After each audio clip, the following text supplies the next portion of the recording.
Now we're going to spend a minute going beyond the practice or putting it into practice. And so we were talking about the book Sports Talent by James Brown and the mental skills evaluation.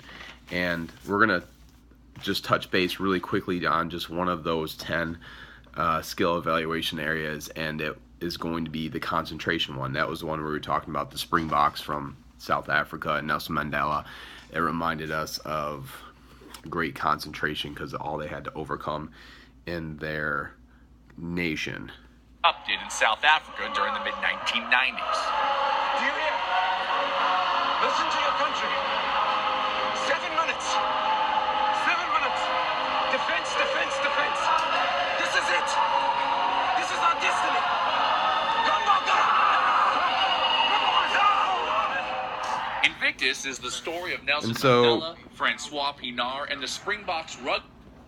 In there, they get into obviously the massive concentration in order to actually even to just still have a team, let alone compete and then actually go to the World Cup and win and beat probably one of the best teams of all time, the All Blacks from New Zealand.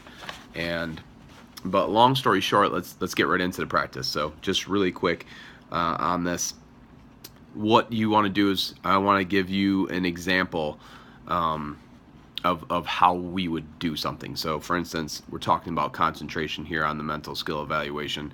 And so for starters, I want you to think in your mind, and then I would ask you to write down an example of a time when you showcased great concentration.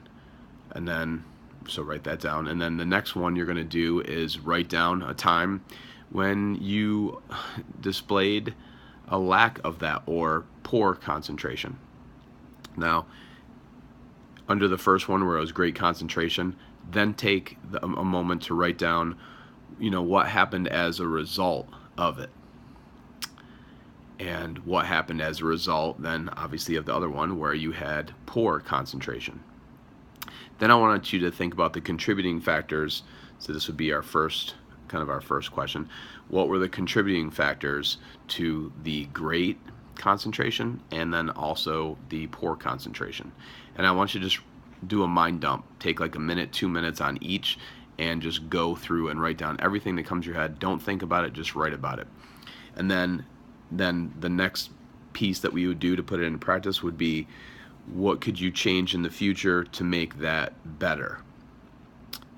Obviously, for the one that's great, there might be less things to do.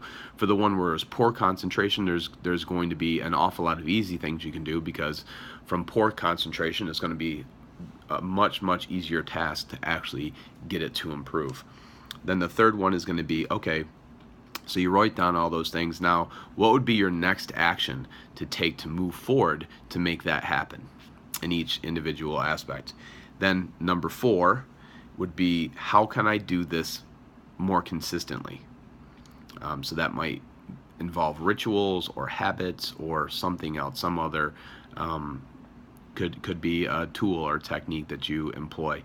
Then the 5th one, and this is going to be it, and this is kind of 2 different things at the same time, but it's basically the same coin, just 2 different sides, which would be, and this is kind of a motivating factor or to give you inspiration to take action, which is, what would happen if you can do that consistently?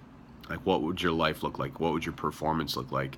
What might you be able to accomplish? And then flip that coin over and then ask yourself, because I don't know if you're a faith person or if you're a fear person, whichever one it is, we're going to utilize that motivational aspect for you, that trigger. And so if you're not going to go faith, you're going to go fear, then the question would be, what do I stand to lose if I can't make this happen, if I can't make the change? So again, that would be dealing with the mental skill concentration that we were evaluating, and that is putting it into practice, and that's from inside our practice.